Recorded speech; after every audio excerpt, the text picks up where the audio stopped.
We are live here on the Resellers Wakeup.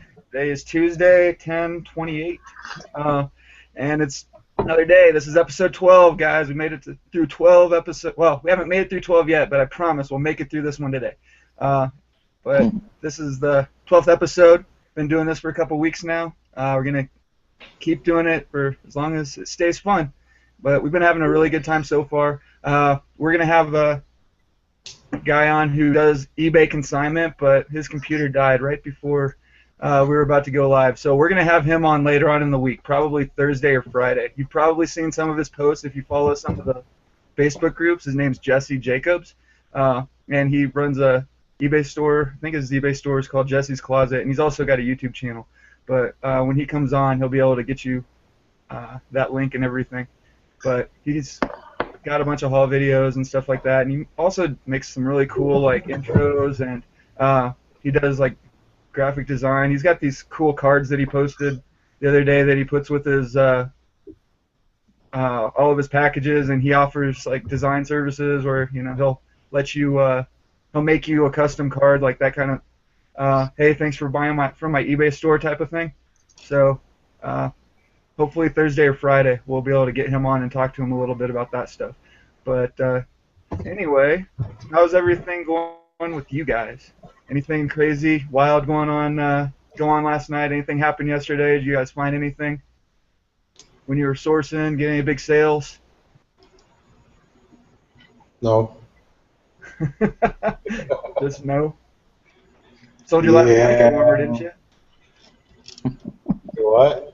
Sold your last blanket warmer, didn't you? Yep. Where is it? My little spaceship one. Little Sealy was my last one. Those are the digital ones that you picked up a bunch of them for like $1, right? And you were selling them for how much? $1 a piece, and I think 26 with free shipping. How long did it take you to go through all of them? Maybe a month and a half. Okay, so it's not like a huge bolo item, but I mean, if you can. It's not a quick thing, but it was steady. Yeah. How many of them did you have? I had 4 of them. Then I still got another one from another model. It's still up for sale. So you probably sell like one every couple weeks. So if you can get them for $1, they're worth grabbing just to have handy and in the store. What about you, Picker Army? Anything wild and crazy happen over the weekend? I know yesterday you hopped on for a little while, but you were pretty quiet. Yeah. I would just we went out of town. I kind of kept it hush hush. I don't know. I'm kind of paranoid like that. Somebody might come and steal my house. I'd like to not come back to a empty lot or something. So, but yeah, my son was in a national tournament, Cliff Keen tournament in Iowa over the weekend. He out of 82, I think, or 80 something kids. He placed like top 25. He went 5-2. So, and that was his first national tournament. So he's not wrestled outside of Texas until that wrestling tournament, and he's only been doing it for a few years. So most of the kids that he wrestled against were people that had been wrestling since they were like 5. Like they basically woke up one day and they were wrestling. Yeah, I know a lot of kids like that. I train a lot of kids like that, actually. And I mean, I remember when I first started training, man, there were these 2 kids. They're called the Cruz brothers, and they were like 5 and 6 when they started, and they're still going and just killing it at all these national championships. They're like 9 or 10 now or something like that. But I mean, these kids, man, they were 5 years old, just making me feel like an old schlub. They definitely motivated me. But seeing kids like that, man, they keep you. It's like, man, how can I not keep up with these little? Right. Well, we were pretty impressed with them because we went in there, knowing that it was definitely high competition and way different competition. So for him to win 5 matches, 5 out of 7 was, I mean, it was really impressive. So. That's awesome. Yeah, that is very impressive. I mean, especially like I said, if he hasn't been wrestling his whole life, I know a lot of kids that are like that, and if he's beating those guys, that's awesome. Yeah, and the other thing for him was he didn't cut down to the weight. He he is steady. He's kind of like a steady weight guy. So those dudes that are cutting down from, like 160 to 145, to wrestle him, he's beating those guys. So yeah, it was just all around awesome. And then of course, I have my wife and my daughter with me, so it was basically a shop fest all the way there and all the way back. I completely filled my car. My daughter had nowhere to sleep on the way back because we filled it. We filled it to That's the a max. bigger vacation for you, huh? Oh well, I had to have a write-off. Yeah. So yeah, so I filled up the dining room table again and one other table. I didn't fill up the third table this time, but yeah, we got a lot of good stuff, and it was awesome. It was actually a great picking thing. I mean, everything that we picked was Amazon, so we actually got 0 items for eBay over the weekend. It was all retail arbitrage stuff. Was that intentional, or that's just the way it worked out? Well, 2 of the places that we went to a couple of, it was Big Lots, and they just happened to have Goodwills right next door, like literally in the same building.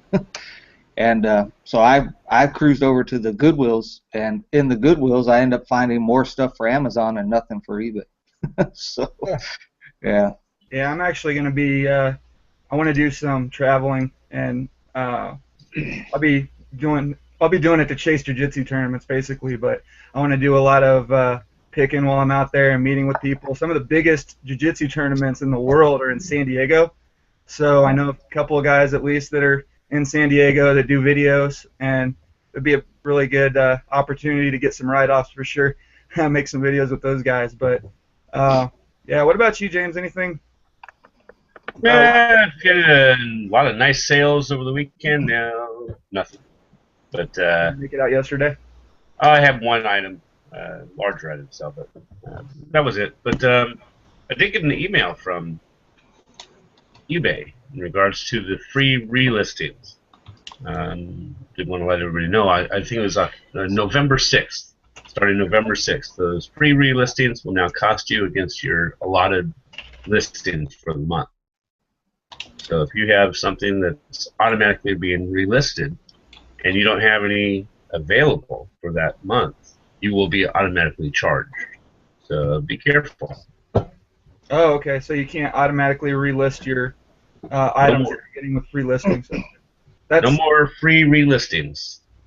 well, like I was saying, they're trying to come up. That's why they did that 10-day thing. They're trying to come up with some way to basically trick people who aren't paying attention into paying that fee at some point. So, I mean, everybody's used to putting an auction up for 30 days, and they see that 10-day listing, and they're like, oh, I got to do it for 10, but at least I can relist it for free. And then they don't realize they don't get to relist it for free. They're just going to charge them the 20 cents, and then they don't even get the full 30 days out of it that they would have gotten if they had just paid 20 cents for a 30-day listing. So definitely be careful, guys. If you're listing using this offer, make sure that you, if you're not paying attention, just only do 10 days, and then do like the way that I do it. If I've got a bunch of auctions that I list, I'll put them up for 30 days, and right now I'm doing 10 days. I manually relist everything just because I don't trust eBay, and I know they're going to do that kind of stuff. And when you relist everything, you also get a chance to reindex things by changing the titles and changing prices and messing around with that. I mean, I'll even raise prices sometimes. Like if I'm at the point where I don't get a suggested price when I'm relisting stuff, then I'll just raise the price a couple bucks. And if it's still under that threshold where eBay's suggested price for the item, then I'll still get that search ranking, I believe. I don't know for sure, but it seems to work. But yeah, and then when you just have a bunch of auctions pile up, whenever they have a free fixed price deal or whatever, then you can just list everything up at that time and take advantage. But everything doesn't have to be listed all the time. You've got 30 days while those auctions sit there, and sometime in those 30 days you'll get at least one big 10,000 free listings or 100 free listings a day or something. So that's what I save those for, and then when they come along, I just list everything at that time. And that's pretty much what I do when I have my regular listings for the month. I use those for new items. And when I get the promotional listings, that's when I do all my relistings for my other items. Right. What about you, Eric? Find anything when you're Yeah, well, sourcing or on the listing? listing thing, I manually redo everything. I don't auto anything. Right I'd on. rather manually redo it. Yeah, there's just so many So, good reasons to not well, to. and it's easy. I mean, you could do 200 in a shot, you know.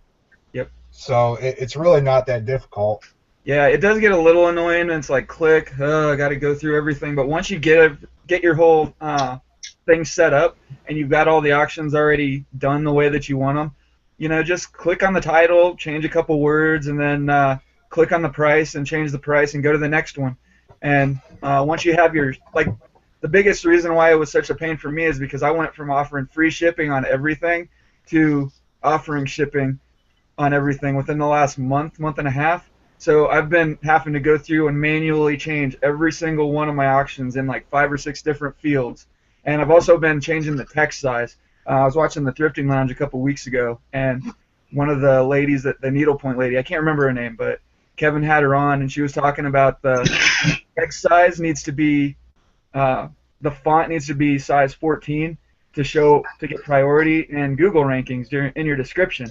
So I've been going through and changing all of my descriptions, just copy or just highlighting the description, hit that 14, changed it from 10 to 14 because 10 is standard for eBay, and then yeah, just been going down the line. That's been taking a long time, Yeah. but once you I get didn't all know that done, Cindy Storley was that person.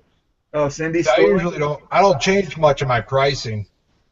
Usually when I put stuff up for auction, it's pretty much at the bottom line of what I'll take is my start price, unless I'm 99 cent in it. And then even sometimes 99 cent auctions don't sell the first week. I got to run them again. Just depends on who's looking that week, you know. But yeah, and then all my fixed price, I just leave it alone. Whatever price I put on it, unless it's my real, stuff over $100, I might adjust it. But under 100, I leave it, and I'll just leave it until I run. About every 3 months, I'll run like a 50% off sale. I've even done 75% just to turn inventory over. You that's know, a good idea. and I really don't care if I have it listed for $100 or if I have it listed for $2. I just leave it in there, and sometimes people buy it, and sometimes they don't. You know.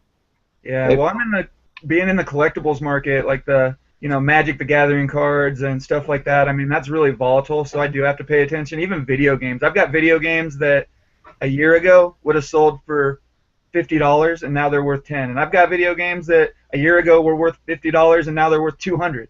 I just sold a video game that I paid $40 for it about 2 years ago, and I sold it for $200 over the weekend. I mean, there's a it depends on your market. If you're doing clothing, just like you said, figure out what you want to get for it, and then run a sale every once in a while.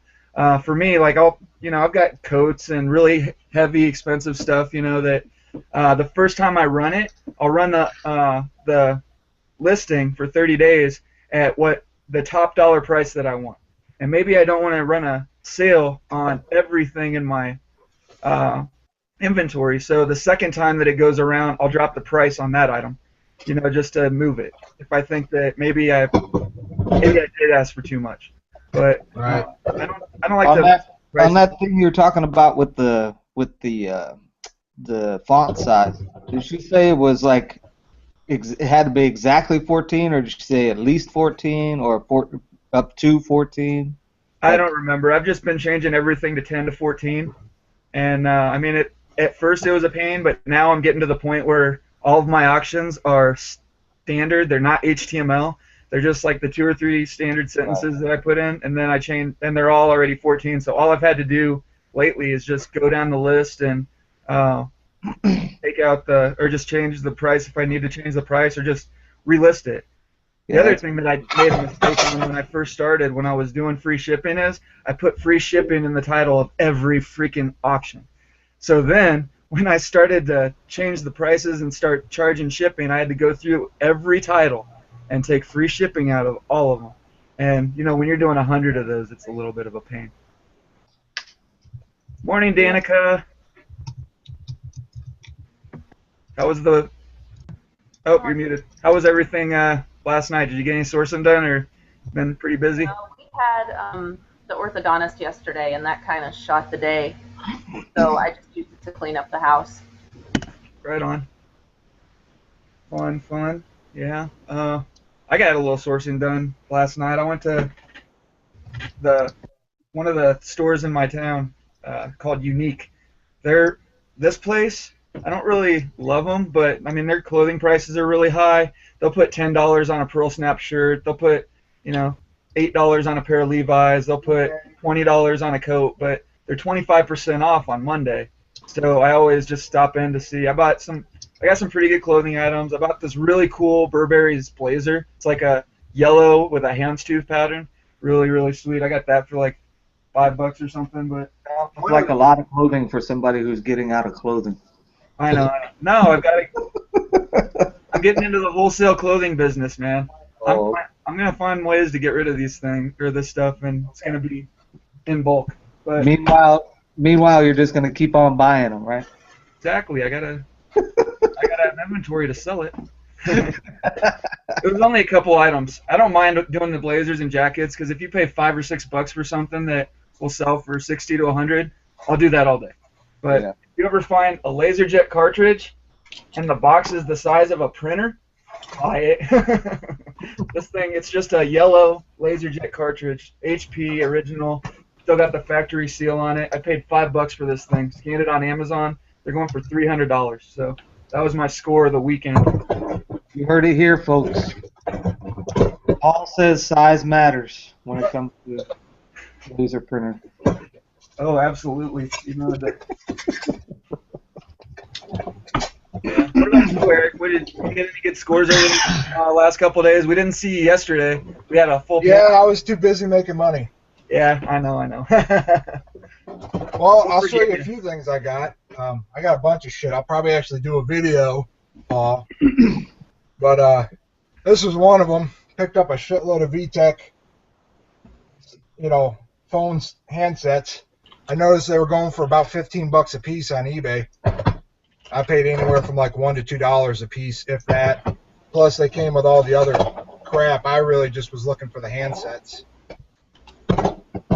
So that was another Goodwill haul. And then I already shared the ink this morning, but I'll share it again.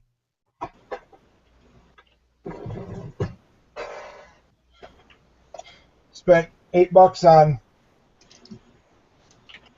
typewriter ink, and it will retail for about $180. It's all brand new in the box. Speaking on ink. On ink, or ribbon ink, whatever you want to call it. Oh yeah, those things. Like the old typewriter ink. Yep. Yeah. That's got them about $1 a piece. About $1 a piece or so, and they're going anywhere from 20 to 30 a piece. I think Paul got some type of box like that, didn't you? Yeah, I already showed it off. The LaserJet. Actually, I didn't know shit about the Rock Band stuff, but apparently they do really well on Amazon. The guitars and stuff. Yeah. You don't know anything about them? Guitar Hero guitars do really well. Well, because I looked this one up, and it was on Amazon. Like, there was a couple of them FBA for like 75 plus. Yeah, that looks like a pretty interesting color. I don't see a lot of those. So some of the more rare colors and the rare designs, like the rare styles, especially if they're the original Harmonix brand or Red Octane for the Guitar Hero, they'll go for a little more. This is Harmonix. It's a wireless Stratocaster. And what system is it for? If you look at the little knob, there's a knob on there on the front, and there will be a little piece, like a plastic piece in the middle. Like it'll either be a green X or a PS or just a guitar.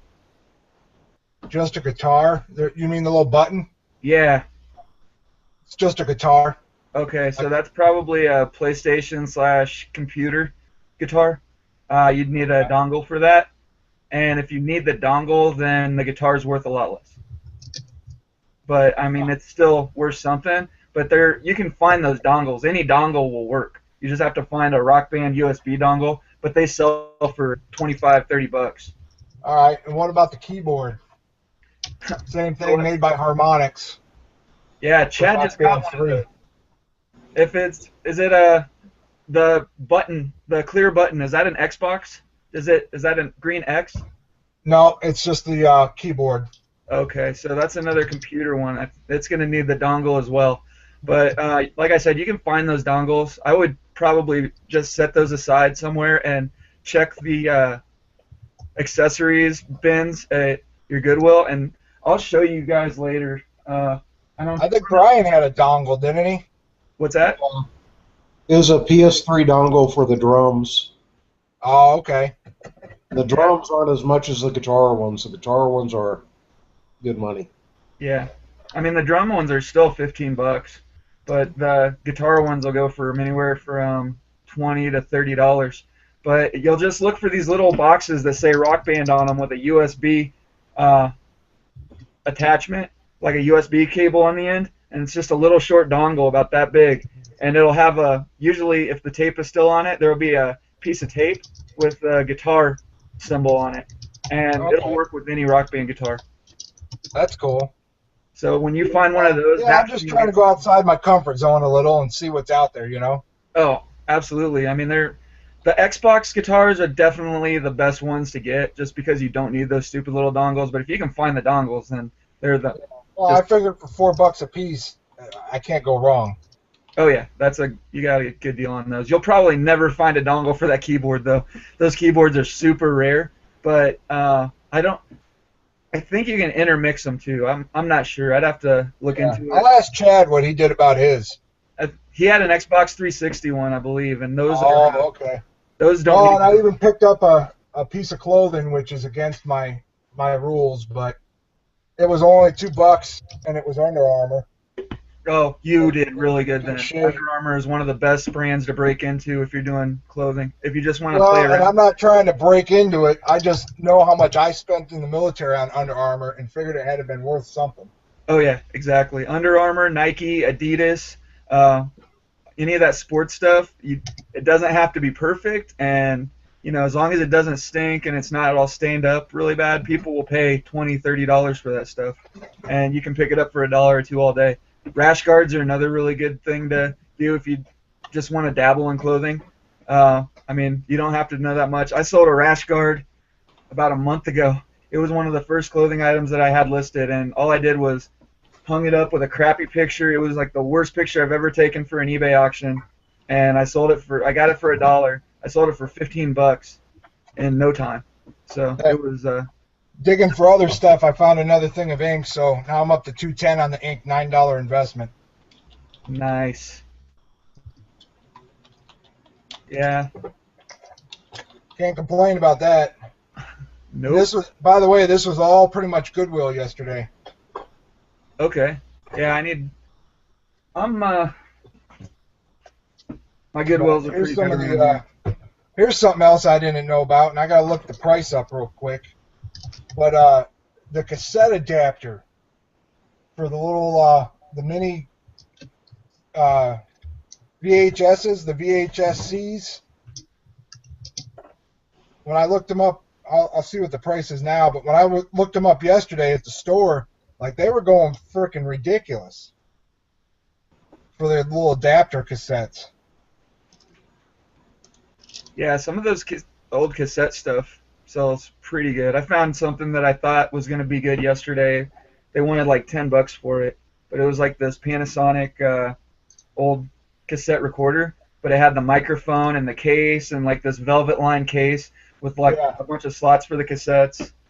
So this one here, which looks to be really great condition because the box is good, it's ranked at 57, but there's no sellers on Amazon with a list price recommended of $35.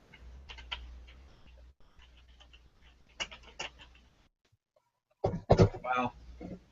So, I mean, that's got to be good if there's none available, Yeah, you got to be careful with some of that older media and like the older video, like VHS players and stuff like that. I've got a VHS player that's ranked like 30, and I've had it on Amazon for a month and it hasn't sold. Right. Well, then there's this one new in the package. It's ranked at 72 with no sellers and with a recommended price of 70. Okay. So, I mean, now isn't there's ways to, I'm trying to remember. Yeah, if you go to Camel Camel Camel, you can look it up by UPC and see how much the stuff actually sells. Yeah, where's on the, isn't there a way to get there from the Profit Bandit? Oh, when you're doing Profit Bandit, it should show the results for Camel Camel Camel as well, right? Right, Mike? Only if you have it set up to. You have to in the setup menu. You can set it up to be your left or right. Like if you tap and hold on the left or right, you can set it up. Like my left hold is eBay, my right hold is Camel Camel Camel. Or you can just click on the top of the thing, and it'll bring up a whole list. So if you click up on the top where it has the description up here, Ah, there it is. see on the top the description here, whatever Yeah. the name of it. If you click on it, Okay. and it brings up a whole list of different things that you can. Right. Is So that if it's not in their database, does that mean it's never sold? It just they're just not following it right now. I think as soon as you put it into Camel Camel Camel, I'm not sure which one does it. They might both do it now, but as soon as you click it in there, they start following it. Okay. I think Camel Camel Camel is the one that does that. But yeah, if it says it's not in our database or whatever, they haven't been following. Right. Yeah. If you go back in about an hour, it just means nobody's checked it. When somebody checks it, it flags it to be followed and tracked by Camel Camel Camel. So then you got to Right. go back and Yeah, so Camel's got this one listed low of $15, high of 60. and there are none on Amazon right now. None. What about the years? There are years where 2013. that was the last time it was sold. Yeah. And what about the low? Are they all 2013? The low was 2010. Okay, so probably one or two of those are selling a year. Just, I mean, it doesn't cost anything, and it's a one of, so you never have to worry Yeah. about getting the duplicates, right? I mean, how many of those do you have? I've got two different types. Okay. Yeah, as long as it's two different items and it's a one of, you can send it to Amazon and you'll never get hit with that multiple item storage fee. So you can just leave it there. I would treat that like a book. You know, who cares if it sells? It'll sit there until somebody wants to buy it. Right. And you'll pay approximately 12 cents a year for them to hold on to it for you. Right. And if the one guy comes after 3 years and pays you $60 for it, then I mean, you're Yeah. good. Now that multiple item storage fee, I haven't ran into that yet. Tell It's me after about a that. year. It's after a year, and they do it twice a year. I know one time a year it's in August. I think the other one's like in February or something like that. So it's basically anything that you have multiple items, like more than one unit. They're going to charge you that fee for the multiple units that have been sitting there for the year or longer. Okay, so I don't have to worry about it till 12 months. Right. Oh, Yeah. okay. Yeah, because I've got a lot of that office supply stuff I sent in. I sent in like 50 of them. Yeah. Yeah, as long as you sell them or blow them out like before. That's why I was talking about that in August is start looking for really good deals because people don't want to pay that fee. So they'll lower their prices to crazy low prices just to get rid of it, just to blow it out.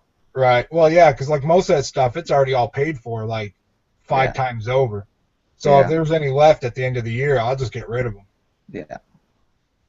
Yeah, and then that's where you run into all the guys racing to the bottom where you can pick up some $10, $20 items for a penny on Yeah. Amazon. I'll be right back.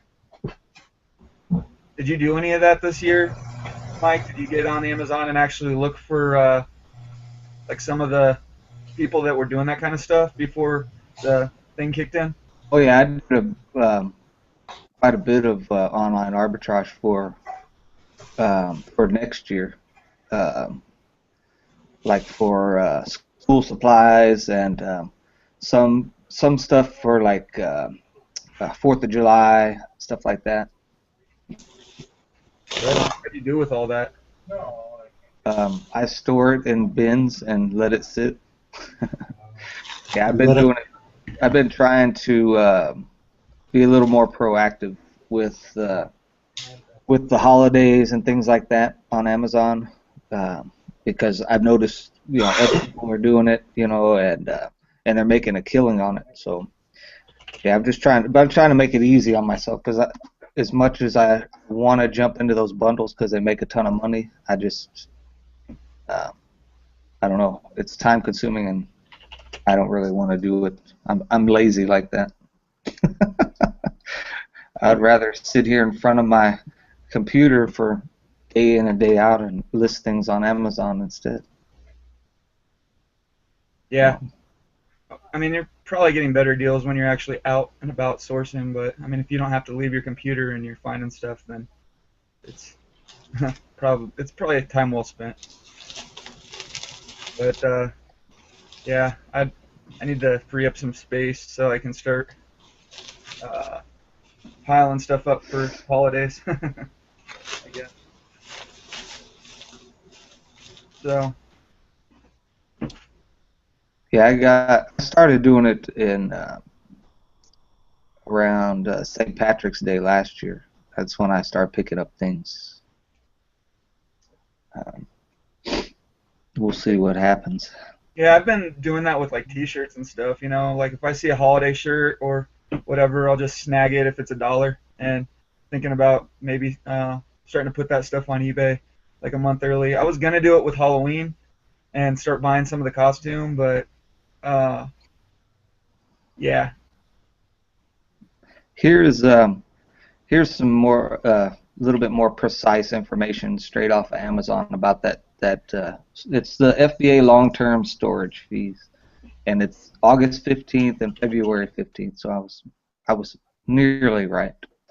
And it basically it's units that are in fulfillment centers for 365 days or longer on those particular dates, and they charge the storage fee is per cubic foot $22.50 per cubic foot. So yeah, that's a ton. It's basically a big old huge fee to get your crap out of their off their shelves that have been sitting there for a year. yeah. So you definitely have to watch your inventory if you're messing around with FBA. I've been pretty guilty of kind of forgetting about it, but I haven't been doing it that long, so I don't have to worry about it for a long time. But and plus, most of the stuff that I'm sending in is like one-ofs. I mean, I'm sending in books, I'm sending in video games, and I'm not going out and buying, some game brand new off the shelf and clearing the shelf and sending in 20 copies. But yeah, if you guys are doing that, you do have to kind of pay attention to how long your items have been in there. Make sure that the things that you're selling multiples of are selling and they're not just sitting there. I mean, people talk a lot about FBA and how much money you can make, how much more you can get for stuff. But I mean, you get on there and you start researching prices, and you see these maybe, I don't know, like you find some item at a store and it's $2. You're gonna FBA is $20 a piece for it, but there's somebody selling them merchant fulfilled for $9.95 plus shipping. You might want to watch that item and make sure it's selling if you're buying 30 of them. Yeah. And I feel that's why I need to get Profit Bandit, because I think Profit Bandit gives you a lot better insight into what the item is really doing, and instead of just a snapshot like the Amazon Seller app. That's all I've been using, and and it works okay when I'm just buying one or two items, or if I'm buying puzzles or whatever, it's cool. I see the ranking, I got an idea how much it sells, I know exactly how much I'm gonna make on it, how much it'll sell for. But if you're getting, the more serious you get, you definitely got to spend the money and get something that will let you really get a good idea how much you're investing. Yeah. Well, you have to do your due diligence on those things. It's not just the Profit Bandit you're still gonna have to look up, on Camel, and as much as you just want to take a quick shot, scan it, and then look at a number and say yes, I buy it. I want to do that every time I'm out there, but unless I know the item sells, like I'm buying them up because I'm gonna send them in on replens or whatever, I check every single one. I mean, it's annoying, but if you don't, you're going to run into those items where it just happened to sell this one time this month, and now it's sitting at 80,000 or something like that, but it's not going to sell again for another 2 months or something. You know, you still need to like pay attention to camel, and Keepa, and you know. Right, and you do also have to be careful, like we were talking about a little earlier, with like some of the more obscure stuff, like the media and the VCRs and that sort of thing. Some of the like they're in categories that just don't get a lot of action in the first place. So just because you see something, you bring up a model number and it's ranked 50, it doesn't mean that it's going to fly off the shelf as soon as it shows up at the warehouse. It still might sit for a long time. It's just one of those categories that nobody messes with. I mean, I know the Gill Moneys talk a lot about the VCRs and DVD players, like the combos and all that, how well they sell and how much you can make on them. You got to realize they're buying them at the WAM pay. They're probably paying $5 for them or less. They're picking them up at garage sales for nothing. And when they do sell them, they're picking the right model numbers that when they do sell, they're like $60, $80, $100 or more. I mean, they're not buying.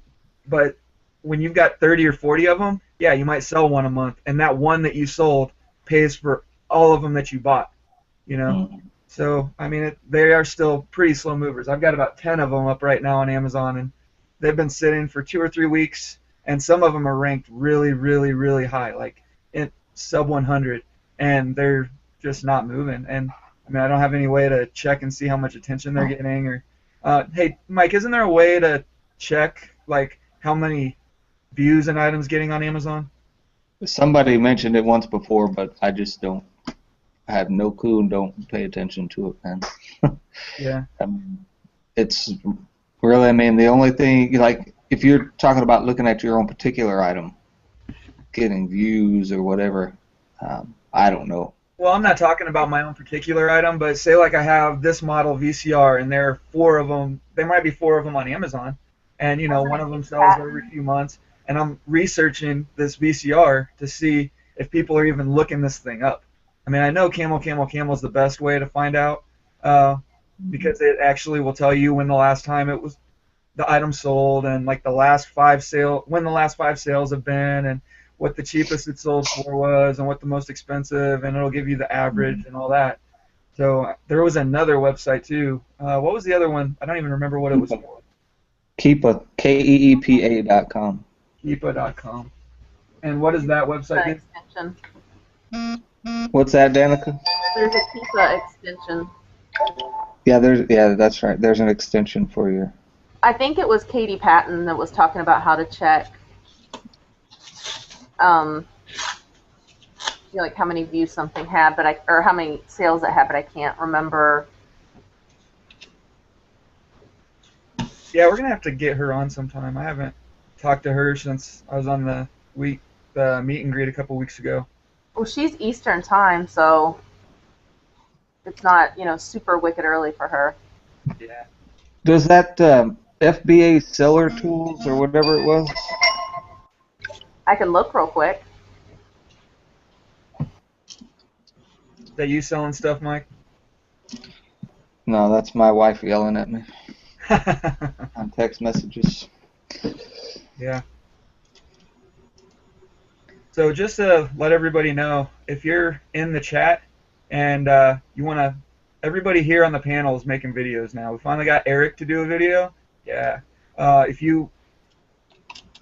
Anytime you see, like, I'm going to just type a quick message, you can mouse over my name in the chat, and you don't even have to click on it. There will be a little pop-up with a red box that says subscribe. Anytime you see somebody's name in the chat box, just mouse over their name, and you can subscribe to their videos, you can subscribe to their channel, go check them out later or whatever. But we definitely encourage you, hit that big thumbs up button down there. That helps us out a lot. And also, after it goes live or goes off air, then just come back and leave a comment if there's anything that you forgot to ask in the chat, or maybe it was something we missed, because I mean, we are trying to pay attention to a lot of things at once. So it's kind of tough to watch the chat and talk and all that all at the same time. But let's see.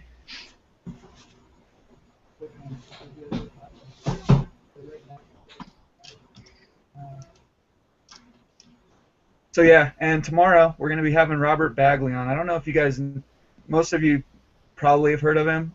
He's goes by RB3. He's been on the meet and greet a couple times. He does some really good videos, and he puts out some great information. He does eBay and Amazon. We're going to be talking about a lot of different stuff with him. He wants to kind of talk about how he prioritizes the things that he needs to do. You know, I mean, one of the biggest problems that we have as resellers is just the fact that we've got so many things that we need to do during the day, and it's so easy to get kind of lost in the day, you know, like or get wrapped up in doing something that it's not the best use of our time, it's not the best use of our resources, but we just do it anyway because it needs to get done. So we're going to be talking about like ways to kind of streamline things and make sure that you're stay on track, basically. Also going to be talking about how, you know, his story. I mean, he's probably one of the guys that's got the best stories about, you know, quitting his job and going off to start his eBay and Amazon business. I mean, I don't know anybody else who's dropped a $200K job. But let's see. He does a lot of stuff on two platforms. You know, he does the Amazon and eBay thing, where he'll list something on Amazon and on eBay, both. And definitely want to find out how he handles that, because I mean, my biggest concern is, you know, it's like you sell one thing on Amazon and then you sell the same thing on eBay, and before you can take one listing down to the other, and you're just kind of stuck. But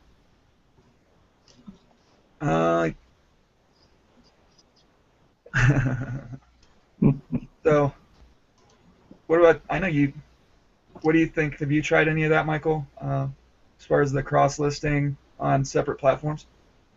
I did a couple of things on eBay and Amazon, but it's funny. Everything that I cross-listed sold on Amazon. There's just a few items that I didn't want to ship them in or whatever, like those big giant Nerf guns, the Vulcan whatever, big huge tripod, massive Nerf gun thing. I don't know. I didn't want to send it in with my regular Amazon stuff, so I listed it on eBay and Amazon, and it sold like within a week on Amazon. I don't know if it was price low or what, but I mean, I paid like $3-4 for it. I got 70 out of it. You know, probably netted about 50 or so after everything was said and done. Yeah, You know. my philosophy on selling stuff, I don't care about top dollar.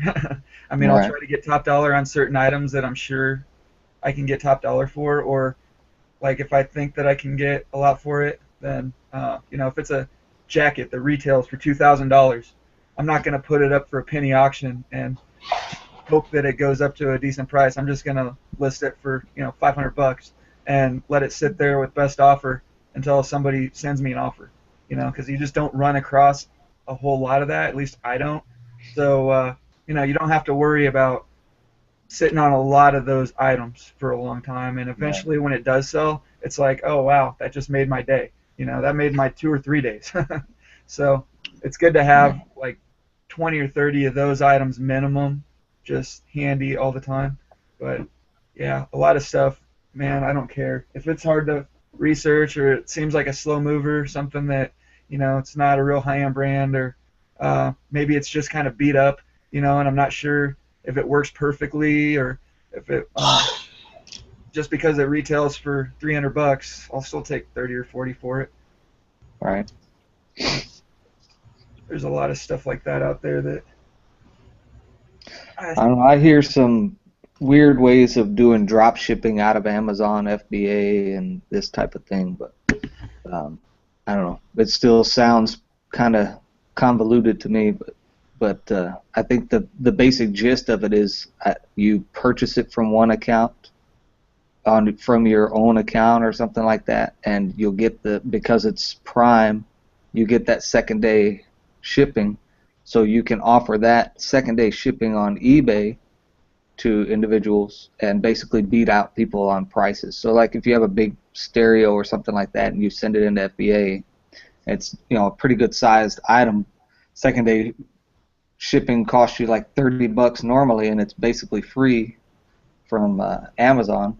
You purchase the item from yourself on Amazon or something like that, and then ship it to the individuals on eBay. But I think there's that multi-channel fulfillment that they have that may do the same thing, but I haven't really looked into it real hard and heavy because it just, I mean, I put the stuff in Amazon itself, so I don't, you know. Yeah, I'm hoping that Robert knows something about that tomorrow when we go to look in, or when we get to talking, because it sounds like that might be exactly what he's doing, and I'd really like to find out the process. But if anybody out there in the chat, or if you're listening to this after we go offline, you can post a comment.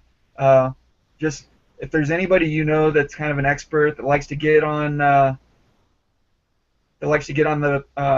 do videos and stuff, or who likes to get on these shows, if you know somebody like that who really is into that and knows how to do it, I would love to get in contact with them. Just get me their name so that I can try and reach out to them, and maybe we can have them on, because I think it would be really good information for everybody listening. That kind of stuff is definitely what I want to get into and really dig into on the show.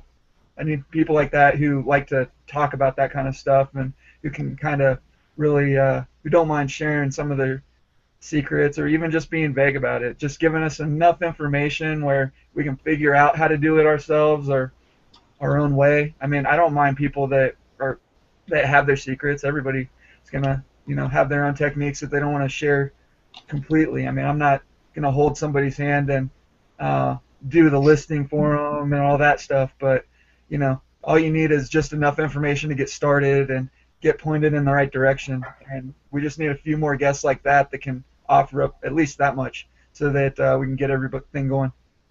We need somebody to give us enough information to make us dangerous. Exactly. Then we can sink or swim on our own. Just show me how to doggy paddle and throw me in the deep end. That's kind of how I do everything. Yeah. I know for sure that where I had heard that before was from Chris Green. I know he discussed it on like one of his radio shows or whatever, but yeah, that's where it came from. And I know he said that he doesn't actually do it, but that he knows of somebody that does it. But the way he explained it, it was at the time when he actually explained it, it made a whole lot of sense. Now that I've slept, it's kind of gone away a little bit. Yeah, have to go back and watch that video for sure. I'd love to have Chris Green on. He's very informative. And I mean, the stuff that he was saying 2 or 3 years ago, man, I wish I had discovered those videos back then, because I would be strong into FBA by now. I mean, everybody that's out there talking is just rehashing the stuff that he was saying 2 or 3 years ago, and most of that stuff is still pertinent. I mean, I've gone back and watched a couple, like 2 or 3 of his videos, and there's nothing that he was saying that was really outdated. It was even getting gated, gated categories and stuff like that. I mean, yeah, we hear all the horror stories in the last few months of how Amazon's shutting down all these different categories, but he was talking about it back then. They might start doing this. You better do this. You better do it this way. Yeah. And I mean, if I'd been listening then, I'd be into everything right now. Yeah. He pushed a big, huge ebook here recently, that online arbitrage ebook, and I know he had one before that too, but I'm sure if we talk to him, we can get him to come on. Him and possibly Dwayne Malik. Is that a friend of his, or just another guy that does the same type of talking? And Dwayne's on that whole Scan Power group too. They do mostly what's that other site where everybody does videos on? Emo? No. I forget what it's called now. Pinterest? No, it's like the video site, not Pinterest. It's not Dwayne YouTube. Malik he's extremely knowledgeable too. Yeah, Who's that? Dwayne Malik is a smart guy. Yeah, he's definitely. He's really smart. Especially when it comes to all this Amazon stuff, yeah, they're on it, man. And you know, he's one of those guys. He's all cash guy. He's, you know, just like me. That's, you know, our same thing is just trying to do everything with cash only, and Yeah, no debt. yeah, no debt. He's done the whole debt snowball thing and all of that kind of stuff. Yeah. Yeah, if you're not watching at least one or two of his shows, or you know, the rebroadcasts or whatever, you need to be. They're knowledgeable on that Amazon stuff for sure. There's Oh, someone else. I just got one of his books, and it was really good. What were you saying, Brian? I was about to say Spreecast, I think is what he's talking about. Yeah, and I know they were talking about that Spreecast wasn't going to keep their stuff on there any longer. I don't know if that ever panned. I haven't watched them in a while. I've been just working lately, and so I haven't really watched any videos lately. But I know they were saying something the last time I was watching them, that Spreecast was going to start charging money to keep their videos online and all that kind of stuff. So from what I don't know if they put them onto YouTube or not, but if they're not keeping them, they're going away, and that's some great information if you're missing it. So, Yeah, I'll have to go check that out for sure. I usually just watch the videos when, you know, like sometimes you get done with the show and everybody's got to take off, so there's not really anything going on in the Hangouts, and I'll just watch the videos while I'm shipping stuff or while I'm listing. I mean, I don't even really watch that much TV anymore. I just turn YouTube on when I need background noise, and I don't know. I got to check out this Spreecast thing though. I've heard of it. I've just never looked into it and never bothered to check it out. But I don't know why they would start charging people to keep the videos online when there's so much money in ads and all that. Like it would just doesn't seem like. I mean, bandwidth is cheap, you know. And if yeah, I they're don't know what the deal was with it. I was hearing them talking about it and how they possibly might change their venue and this and that, and since then I haven't really been watching much. So yeah, but I'll look into it for sure. Yeah, I still need to get the website up. I got the resellerswakeup.com. Just haven't done anything with it yet. But Nice. hopefully in the next week or two, I'll get something basic up. Really, all I need is just something kind of like, I don't know if you've seen the Gill Money's website, where, you know, it's just a little banner and a vlog. You know, they just post their videos there with a couple little comments and all their like Twitter and Facebook and all their contacts. But I've just been so freaking busy. It's hard to get in there and get anything else done. What about you, Danica? How's your website coming along? Didn't you say you had one that you were working on? Yeah, well, I mean, I have vegan homeschool, which I haven't updated since May, but I bought DanicaBailey.com, I think like a year ago, and I actually did start working on it a bit. I already have, like, you know, my banner and things like that. I'm extremely lucky that my cousin is an awesome graphic artist, so she hooked me up because it takes me forever to do stuff like that. But I started working on DanicaBailey.com mostly on the reseller, because I'm going to have a page dedicated to, you know, reselling and things like that, where I'll have, you know, some of the tools that I use on there, and then some of the things, you know, like just little freebie things. But you know how long it takes to get a website ready to go live. You know, it just gets kind of crazy. Oh yeah, especially if you want to do it right. I mean, you got to kind of launch it correctly, or else it just kind of falls flat. You know? Yeah, and I'm so picky. Like, I won't even hire somebody to do my stuff. I taught myself HTML and things like that back in the day when I first started my first website, just because I didn't want to hire somebody else, because I wanted it to be how I wanted it to be. Yeah, I'm kind of the same way. I did my own HTML, but one thing I realized quickly trying to do my own HTML is, yeah, I can eventually get it close to how I really want it to be, but I think if you pay somebody good to do something, it's like anything else. You know, you can't really learn how to do everything yourself. You know, you've got to know people, you've got to get involved with you gotta let people in, let people help you. Can't do everything on your own, and that's the kind of thing. I mean, if I had a good person that wasn't charging $200 an hour or whatever, I was thinking about Fiverr. What's that? Fiverr. What's that?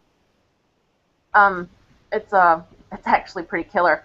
You can go on there and request anything, and the cost is $5. It's basically a bunch of little hackers and people on there that, well, not just hackers, but you know what I mean, people that are really good with computer stuff, and they'll knock it out what you want for $5. I know a lot of people that have gotten their graphics done there that are killer, and it's only $5. Yeah, I want to get an intro for the show done, something like that, just like a little animation. I already got it in my head exactly what I want, and like the music and everything, but I gotta just find somebody that can actually do it. It'd be kind of, and then I don't know how to even implement it on YouTube yet. That's what I couldn't figure out. Like, I made a little intro for my videos, and I can't figure out how to keep it there to add it to all of my videos, like a little intro, outro. Well, that's easy. You can like add your own videos. You basically make the intro and the outro, and then you can copy and paste it into Windows Movie Maker exactly where you want it to be, and it'll just be there. Then you just save it, upload it, whatever. But yeah, I thought you could do it on YouTube. That's what I was trying to do, was the YouTube editor. I thought you could add it in there. That's what I was trying to figure out. I don't like the YouTube editor. It's way too limited. I mean, even the Windows Movie Maker editor is really limited, but you can do a lot more with the Windows Movie Maker. And I'm pretty sure it's, I think it's free for anybody with Windows, right? I mean, Windows Live Movie Maker. That's all I've been using for. Well, I have iMovie, which is a lot more robust. I was just trying to simplify, I guess. Just do it. Well, if you've already got the videos uploaded, then I think you have to have some way to do all your editing in the video, or while it's still online. And there are ways to do it, but like I said, I have no idea. And I mean, my videos that are already uploaded, they're done. I'm done with them. They're there. That's what they're going to be. I'm not even trying to go back and improve them or anything, because my videos going forward are just going to get better. And that's what I'm focused on. I don't really care, like I said, what's done. Everything that gets done in the future, if you go back, and I want you to go back a year from now, if we're still doing this show, and be able to watch episode 1 of the Resellers Wake Up and see exactly, how much it's changed and how much we've improved, because I mean, we're only going to get better. All of our videos are only going to get better. It's like anything else. You just have to practice. You got to do it. And I mean, just going through the motions of doing whatever it is that you're working on, you're constantly going to improve. You're constantly going to get better, even incrementally. And then when you get to a certain point, you'll hit that plateau, or maybe you'll try something new and drop the ball, and then you just learn from your mistakes. But it's same with everything. Eventually, those mistakes are going to be what, once you get past those, it'll take you to the next level, just getting past that stuff. Speaking of going to the next level, man, we ought to ask some of the people that have like other Facebook groups and things like that maybe we're not hitting on, if they could maybe repost the link to the video, get some more folks in here to see what we're doing and talking about. Oh, absolutely. I mean, if you've got a personal page that's like devoted to picking, and all of your and resale, Amazon, whatever, and all of your friends are kind of in that, please share the link on your Facebook profile. If you're on Twitter and you got a lot of people that are interested in this stuff, share the link on Twitter. If you're in a group, I mean, pretty much the only groups that I'm involved in, the Reseller Society, and I only do the Reseller Society by itself because the founders asked us not to post in the other Facebook groups. So I'm posting the Reseller Society, Thrifting Lounge, my group, Thrift Store Scores, and Pickers University. But if you've got, and that's another thing, Thrift Store Scores is my group, and the only reason that I have that open is to post links to this sort of stuff. I post my haul videos there. If you want to post a haul video there, that's fine, but we don't really have conversations. We don't really talk about a lot of stuff. But when you post a link, or when I post that link to the show every day, then it's there, and it doesn't get buried like it does in some of the bigger groups. But yeah, You know what'll help? say You know again, go what'll ahead. help from getting buried is go in there and like it. If you basically see it in all the groups that you're normally in, just hit the like button in the group so it'll kind of, it'll move its way up to the top a little more.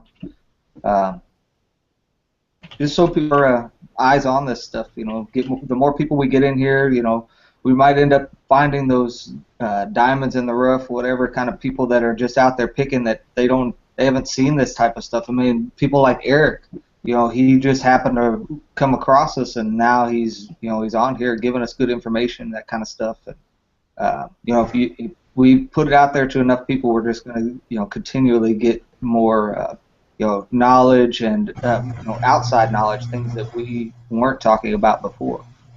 Absolutely. And if you have a webcam Videos to and you've got a Pinterest. mic, go ahead, Danica. Sorry. I had a little bit of lag. I was just asking if you could pin the videos to Pinterest and tag it, with reselling, Amazon, eBay, that kind of thing. Because Pinterest, you'd not believe how much traffic I get from Pinterest on my homeschool site from things, that I pinned when Pinterest first started. And, still get multiple hits a day from Pinterest. Yeah, I need to check into Pinterest as well. The whole I'm new to the social media stuff. I mean, honestly, back in the day, like a year or two ago, I found like raking profits videos and picking profits videos, and every once in a while I'd get on YouTube and maybe watch a 5-minute video or whatever, and it's like, oh, and I didn't really think to expand and start looking for other stuff. And then, I've always been into podcasts, and I found Scavenger Life, which is an awesome podcast. If you guys haven't checked that out, they do like 1 or 2 podcasts a week. They do some interviews, stuff like that. That was the one that got me started on the social media stuff because I saw that Kevin had them on the Thrifting Lounge. And then I popped in the Thrifting Lounge, started doing that. I'm like, oh my gosh, there are gigantic groups of people doing this. But there are a lot of groups, and it's really overwhelming. So yeah, if you're really active in a group, just if you could post a link to the show, get some more people involved. I want to get it out there to as many people as possible. And if you have a webcam and you've got a mic and you think you've got something to offer, get with me. Just send me some comments on Facebook or send me a comment through YouTube or whatever you want to do. You can comment on the chat there, and maybe we can have you on sometime and you can talk about your situation and how you do things. And we're just a bunch of guys we're just a bunch of people, group of people that get together. We just try and work out everything. We're not experts and we're not amazing at eBay. Some of us are. We've got some guys that do some real heavy numbers. I'm amazing, period. I just want to put that out there. So. Gee, you're not a little bit full of yourself, are you? Hey, put the kids on. Let's ask them how amazing you are. Huh? Put the kids on. Let's ask them how amazing you are. They know They not would to probably say tell I'm you not exactly how amazing. Hey, I'm back. Sorry, I had to tighten the fuel filter on my brother's truck. Apparently, the $8 an hour quick lubes don't know how to tighten things. So, but hey, we should pay them as much as fast food workers. $15 an hour, they deserve it. yeah, right on. Sorry, Yeah, I see. Hey, I'm getting politics out of this. Just hit Oh, a we're milestone. talking about politics and religion. Those are our 2 favorite topics on this show. Yeah, I know. Hey, Paul, you finally made it over 30. Yeah, I touched 30. That was cool. We hit 32 or 33 last week. That was pretty nice. But we got to get up to those 100 viewers a day numbers. That's the goal right now. You kidding? Everybody's asleep that does this full time, and everybody that does it part time is at their real job. Yeah, exactly. You're listening. The only nuts that are awake in the morning are us. Yeah, pretty much. Maybe we should do a resellers, good night resellers or something as well. Yeah. Catch them on both ends. No, but I see you're kind of, the whole piling up of stuff is spilling over to your area there, Eric? What do you mean, the garage? No, a lot of that's just crap. That's actually not even resale stuff. How do you get rid of that stuff? I know you've got a couple of creative outlets. Why don't you talk about that a little bit? What, get rid of crap? Yeah. Well, that's We all not end up crap I with need to crap. get rid of. It's like garage stuff. But no, I mean, I use the flea market mostly. That's a great way to get rid of your junk, you know, because you could take something to the flea market that, let's say it's an old bottle, but it doesn't have a good slug mark on it, you know. Well, you'll probably meet a lot of people at the flea market that might think it's a good slug mark. So something you get $10 on eBay for, you could put 20 on it at the flea market, and somebody will pick it up. You know, the same way, you know, I picked it up for $5 or $10, hoping it was something good. Well, I just resell it at the same flea market. You know, but that's what I do with a lot of my junk, and the stuff that's not even good enough for flea markets, I donate it. Well, you were telling me about a couple weeks ago. One thing that I thought was really intriguing is loading up storage containers.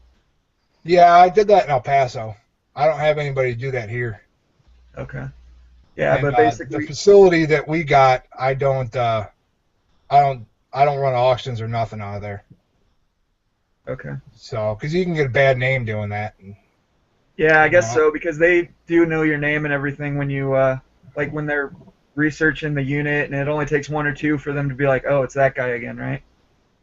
well, not even that. It's the facility itself. You know. Oh, okay. So the facilities don't like you doing that stuff. Well, we have a facility. My brother and I have a facility, but we make enough money on the units alone, so we don't do any kind of auctioning or nothing. You know, if people start getting a bitter taste of the auctions at the facility, well, it could cost us other business. Okay. Yeah. Do you do a So lot of storage auctions or?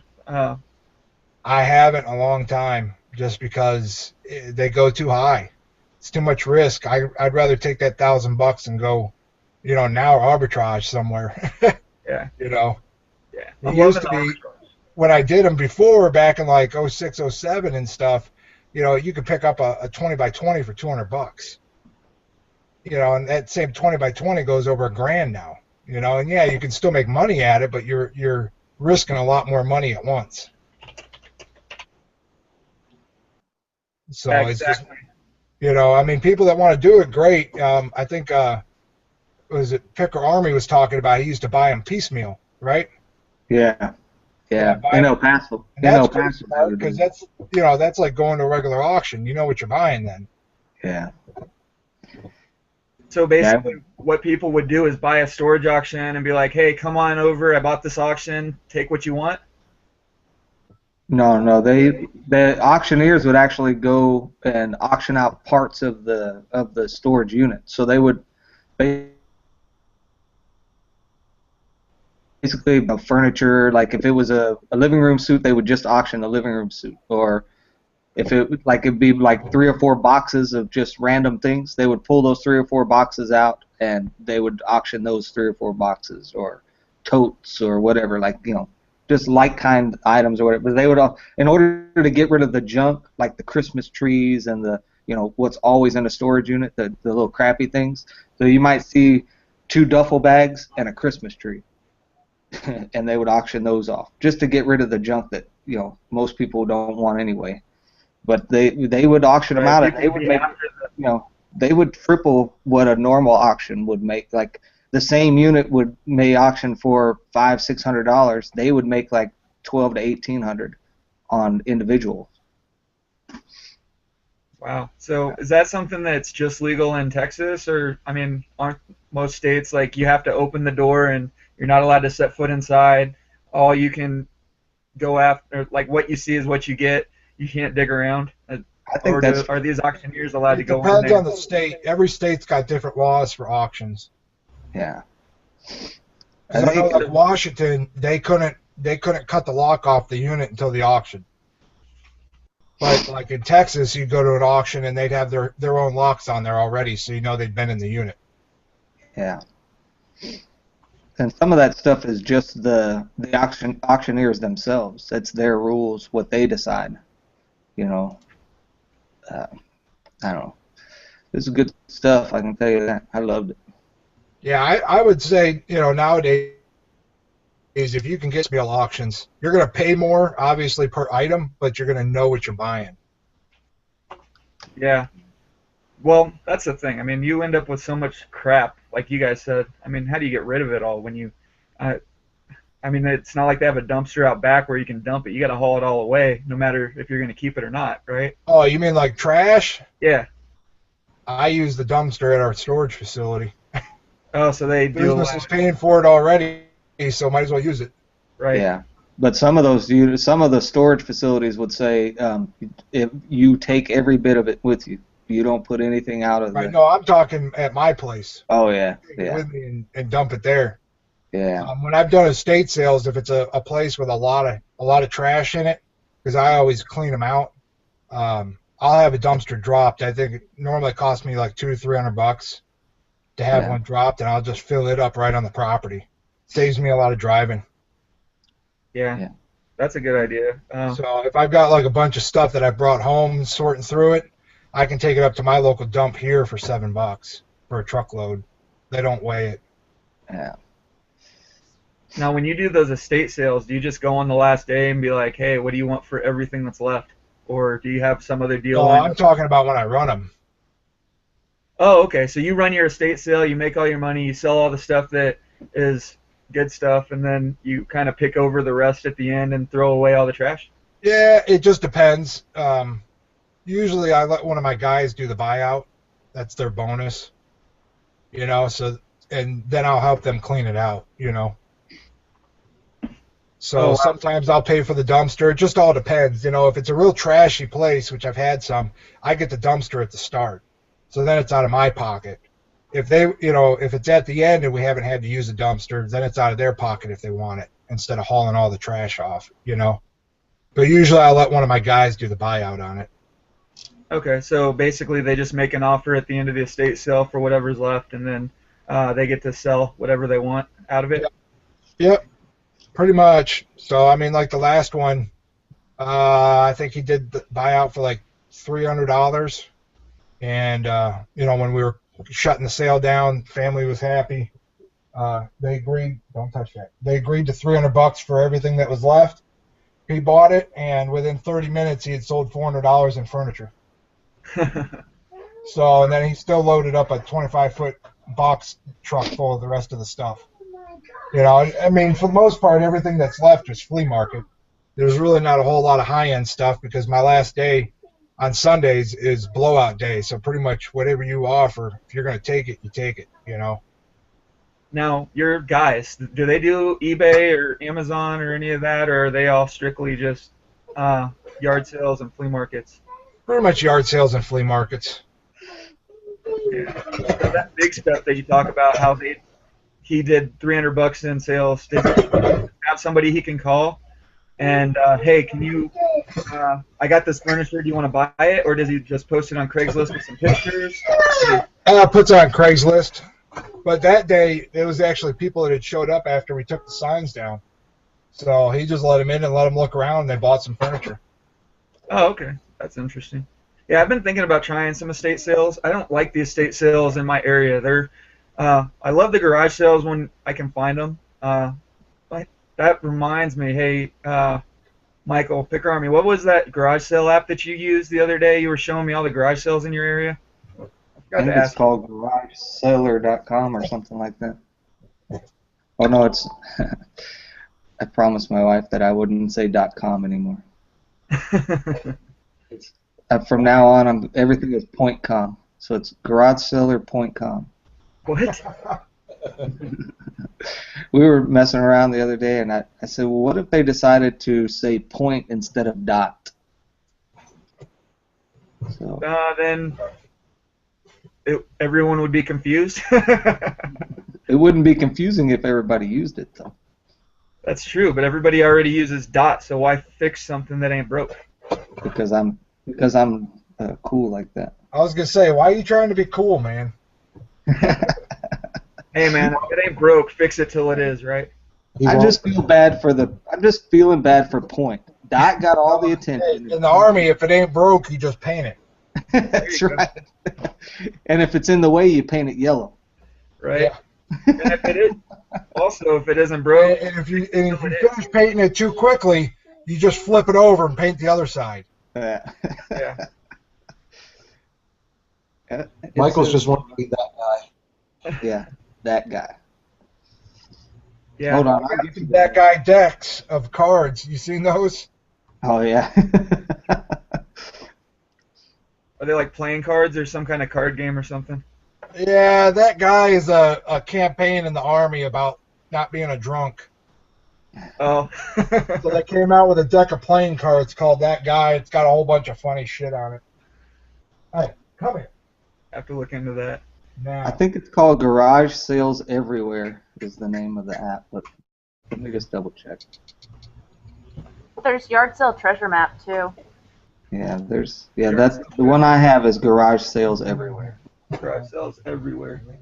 Now, for these apps that, do you have to have the app and just say, okay, I'm having a garage sale, and then it pins to the app, or is there some kind of database somewhere that these apps pull from that where you can just post it there, post your garage sale there, and then or even go check there and just see all the garage sales? This one pulls from Craigslist. They both do. Yeah. Yard sales everywhere pulls from Craigslist too. Yeah. Well, then mine, it's definitely going to suck in my area just as bad. Because, did you say yard sale treasures, Danica? Yard sale treasure map. Treasure map.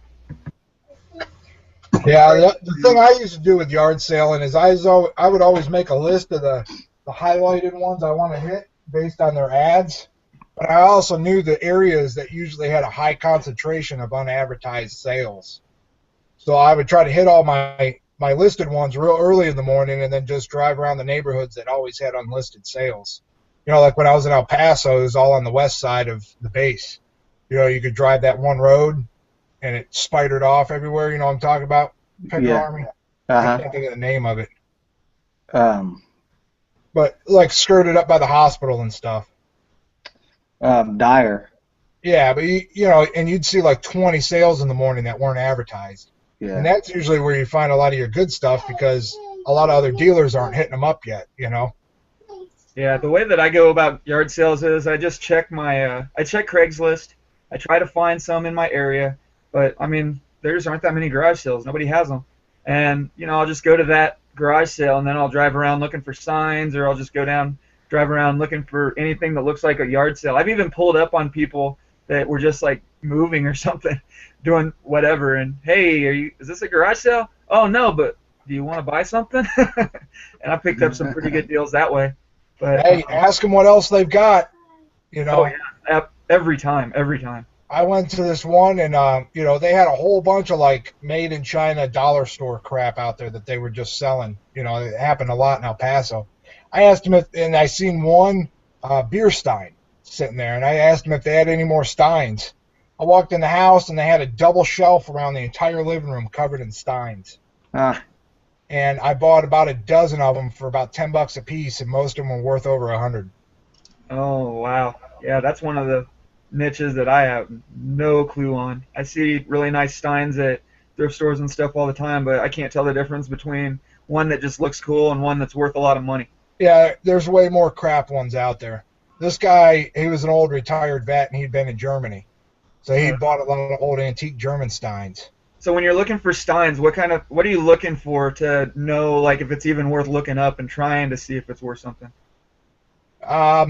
Maker's Mark, old German ones, anything regimental related, especially German regimental, anything that's got a picture in the bottom of the stein. When you hold it up to the light, you'll see a picture. Okay, and so by holding it up to the light, you mean it's kind of like reflected in or something? Yeah, I forget the exact name of it.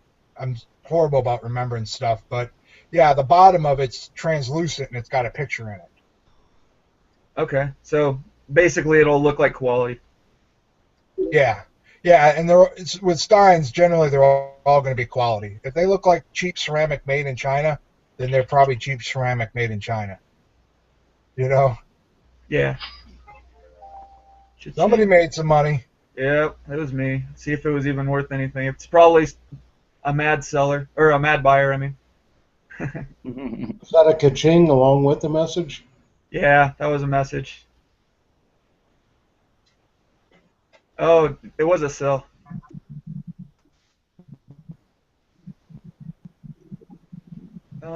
Yeah, I gotta get back to this guy.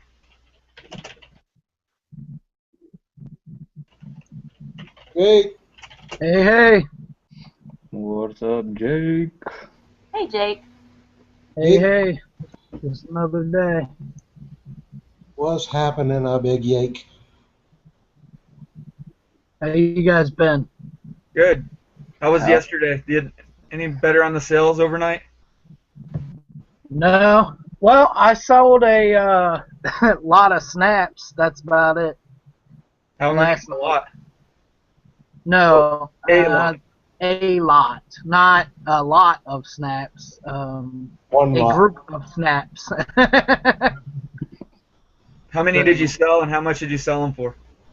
5 snaps for $10.44. It was on sale. I was running a sale on my whole store, so I usually get about $12 set for 5. Okay. Where do you get them for that cheap? Where you can sell them for that much? I mean, Like if I buy a big lot of hats and there's like, say I buy 100 of them and 30 of them are garbage and won't get me $5 on eBay, right? So then I just tear the snaps off of them and tear the bills off of them and throw them away. Throw the rest away and lot up the snaps and get what I get for them. oh, so you're not. When you say snaps, you're not talking about like whole hats. You're talking about just the little plastic piece on the Just the back. little plastic pieces. Wow. So you're selling 5 of those for $10 to $12. Yeah. That is, and can you do that with other fasteners or whatever, like with hats, like the? I've never tried with like straps or the Velcro. Really, I don't think the Velcro would work too well because most people don't want the Velcro hats, and you're not going to get a lot for the Velcro hats. Right. So I don't think the Velcro would work. Maybe the straps would work. I don't know. Okay. I've never tried.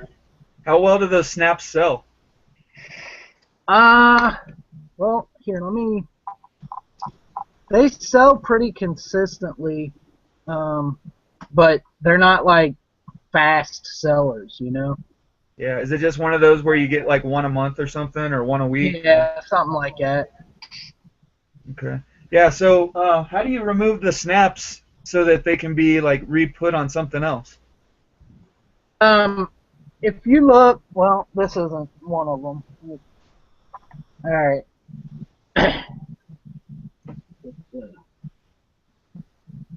Okay. I don't know if you can. Can you see Yeah. that right there? Uh-huh. See right in between the plastic and the cloth? Yeah.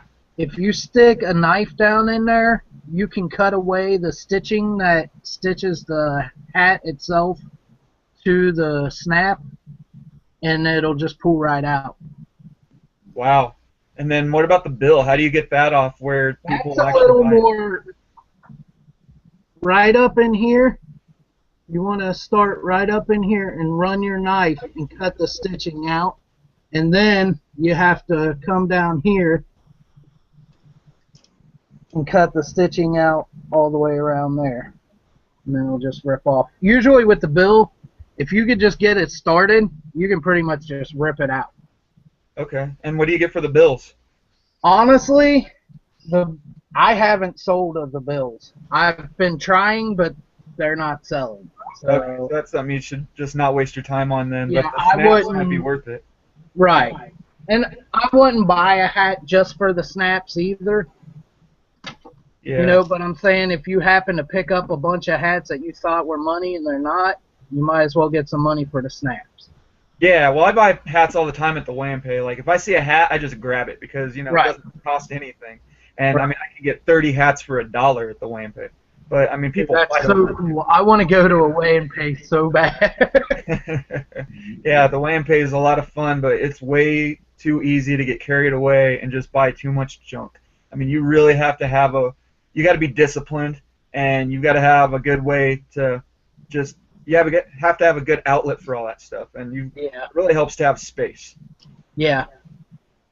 And I think, honestly, I would probably limit myself to certain things. I'd be real picky in everything but hats. Hats, I'd grab every one. Everything else, I'd probably be pickier with. Yeah, even like T-shirts and stuff, I'll just grab them when I see them, and then I'll look at them later. Like if people are fighting over the stuff, like when the bins first come out, that's the stuff I grab for T-shirts, jeans, hats. But I mean, the hats, I don't even look at them. I just throw them in the box, or I just throw them in the cart. T-shirts, if it's dirty or it's just really plain or whatever, no. But I mean, anything with a graphic on it is going to be something that you can kind of find a way to get spotlighted on eBay. Or, another thing I do with T-shirts is I'll sell 5 of them in a lot for like $15 or $20. And if it's there you go. Yeah, I mean, if it's a certain kind of shirt, like Harley shirts, man, if you get 5 or 10 Harley shirts piled up, and you can get $100 for them. So anytime I see a Harley shirt anywhere, I'll just grab it and just do a lot when I get enough of them. Are those counterfeited very often? I would think that would be a highly counterfeited item. Well, the thing about Harley shirts is they're not really official Harley brand. Like some of them have the label, but most Harley shirts are made for like rides and for like dealerships and stuff like that. I mean, you're not just finding Harley Davidson shirts made by Harley Davidson very often. I mean, they might have a Harley tag on them or whatever, but I mean, there are so many people that are licensed to make Harley shirts. I don't think that you could even tell if it was fake, even if it was. Really? Okay. I mean, it's just I just grab them and I just sell them, and people don't. Because I passed on some hats that were Harley Davidson hats, but they were you could tell the patch was like hand sewn onto it. And I was just like, I don't know if I want to go down that road. Yeah, well, if it's a patch that's hand sewn onto a hat, it might be an official licensed Harley Davidson embroidered patch that somebody just sewed to a hat.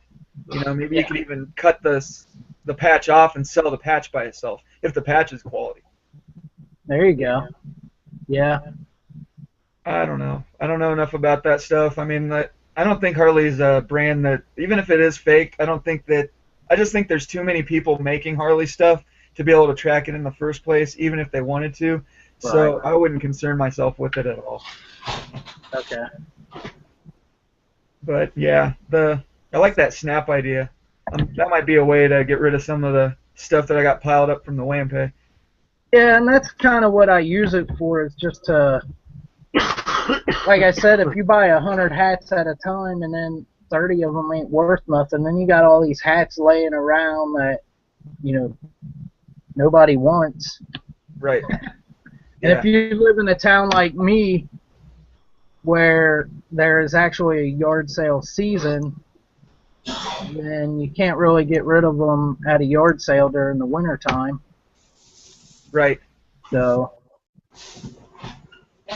Yeah, breaking stuff down is it can be pretty effective. Like, I do that with coats and stuff sometimes, and like nice shirts that have nice buttons. If I see, a freaking pearl snap shirt that's all ripped up, or like I know Mike was talking a month or two ago about one of the pearl snaps that he found. What did you remember that one, Mike? Pearl snap? Oh, the one that I told you that I cut the sleeves off? Is that what you're talking about? Yeah. Yeah. It was something like American Denim Company or something like that, or Denim and something. I don't know. But it was one of those that had like a little snap on the sleeve, so when you roll the sleeves up, it like snaps together and keeps the sleeve up. And when I bought the shirt, I didn't notice that little flap thing had a rip underneath it.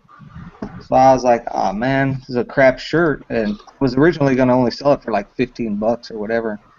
And then I decided I just cut the sleeves completely off, right? So I made it sleeveless, and then I called it a redneck get her done, whatever pearl snap, sold it for $20. No best offers, nothing. It sold straight out for $20 in like, I mean, it was like it was probably like a day or two. It was pretty quick. Yeah, that's cool. Yeah. So yeah, for the lesson for everyone, if you find pearl snaps, just cut the sleeves off.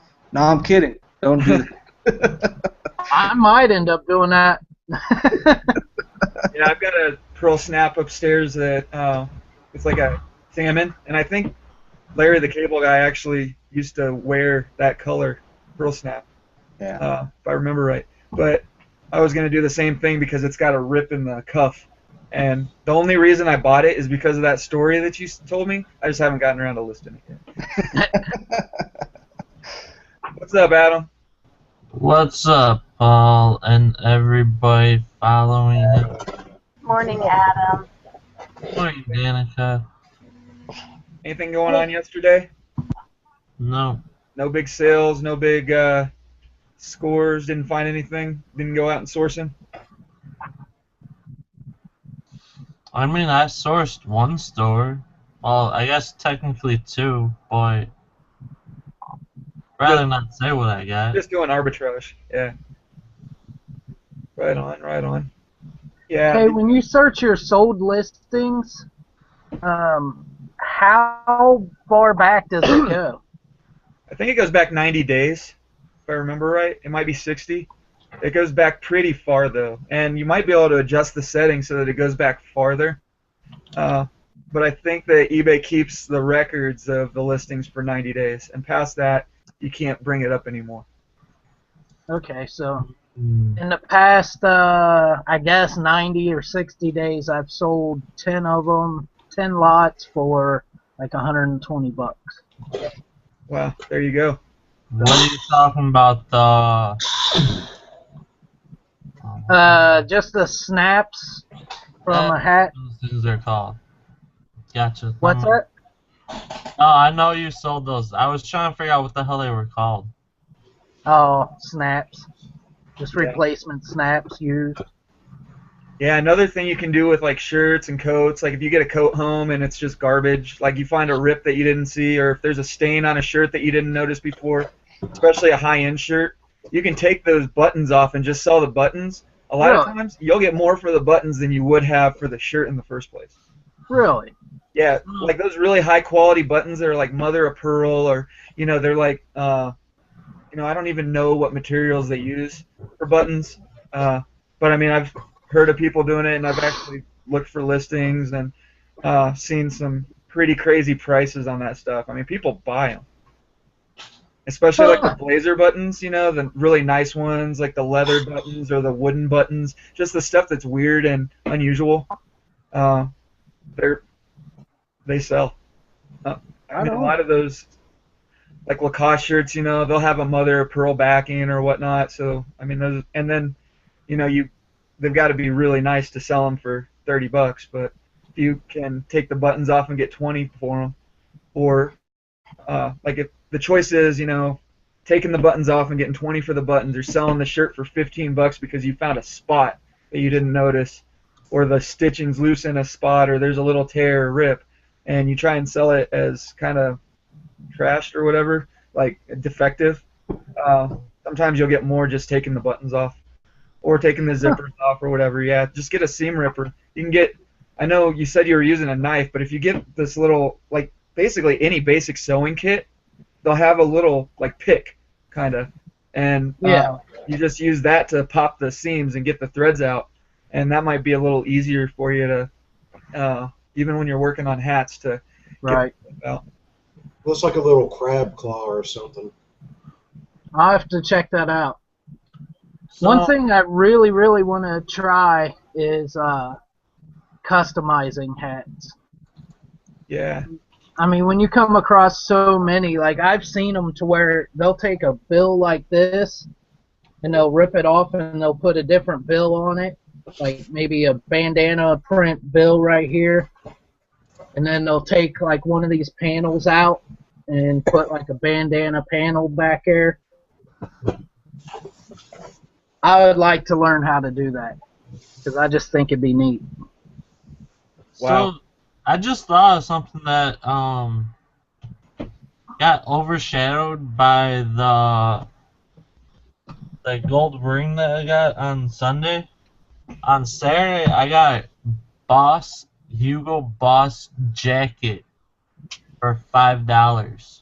Cool. I What was, kind of jacket? I don't know. Is it a It's dress jacket? Is it like a blazer or a sport coat, or is it like a denim jacket, like a casual jacket? What is it? it's one of the just a jacket you wear outside. It's not like a suit jacket or any of that. Well, if it's Hugo Boss, then it's got to be worth at least $50. I would say maybe 40, depending. Is it in good shape? I've got to try and get. Somehow there's like a couple black lines down the, I think, left-hand side arm. So I've got stuff to take that out. Hopefully it will come out. Gotcha. Well, even with outdoor jackets, like really nice ones like that, a lot of times, even if they have minor damage or some stains or something, people will still buy them. I've got a leather jacket, an Alpine Stars armored motorcycle jacket listed right now, and it's missing the liner. It's been down. It's got like a bunch of rash on the shoulders, along the arm, and I've got it up for $250, and it's got like 6 watches or something like that. So I haven't tried to look it up yet. But I estimated it just at the sale roughly 40 plus. So it was a no-brainer, I think. yeah, definitely. I picked up a Ralph Lauren polo denim jacket the other day, and it was $2, and I didn't even look at it. I didn't even inspect it. You know, I mean, when I just grabbed it. I'm like, I just looked at the tag. It was, yep, threw it in the cart, got it home. You know, it had a couple stains on it and stuff. I'll just throw it in the washer, and even in that condition, it'll still sell for minimum $30. And if I put it up for 30, I'm guessing it'll sell fast because it's pretty cool. You know, I actually, picked up some vintage Fruit of the Loom and Old Navy stuff the other day, but then I put it back because I remembered your story. which story? Buying Old Navy. Oh no, that's Chad. Oh, is that Chad? Yeah, Chad's the. I got it confused, but it was that and some vintage Fruit of the Loom, but you know, I decided not to. Yeah. Yeah, Chad's got Old Navy covered. Picker Army's got the corner on the Faded Glory. That's good shit, man. Yeah, if anybody saw my video the other day that I posted on Saturday, and when I was pointing out that Faded Glory jacket, it was a joke. I wasn't serious. It's just a run gag that we've got. But I did find yesterday this. I don't know if any of you guys know about old Levi's, but I got this denim jacket, and you know it's got like the Levi Strauss on all the buttons and everything. But usually on these things you see like the larger tags. This is the only tag I could find. It's a small, older. I don't know if that's identifying. If that identifies it as anything special. I don't know how to check the stitching on these yet. I'm going to look that up a little later. I haven't really had a chance to do much research on it. But, I mean, it was only $5. But, yeah, it's got like... Well, this is awesome. I'm sorry to interrupt, Paul, but I don't know if this is nationwide, but if you go to Amazon, check this out. Oh, I'm going to try and place an order. We're sorry, an error occurred. Yeah, that's what I've been sitting here staring at my computer. Yeah, I've been getting that all morning, even from Profit Bandit. What I've been sitting at my computer staring at this whole time. Been trying to get the stupid Seller Central to work. I can't list anything right now. I know I saw something come up on Scan Power this morning, and So is that eBay and Amazon that's having a problem, or just Amazon? Just Amazon. Just Amazon. Yeah. It My started. sales The have been. problem started last night because I noticed that when I was talking to you last Oh night. my god. It's been going on since last night, dude. Yeah, because I Yeah, had that error come up yesterday. that is really frustrating. I know Amazon, man, they've been having a lot of problems lately. It seems like the last week or so, I've just my sales hit a wall. I mean, I was nice and steady, doing a couple sales a day, averaging about, 50 to $100 a day.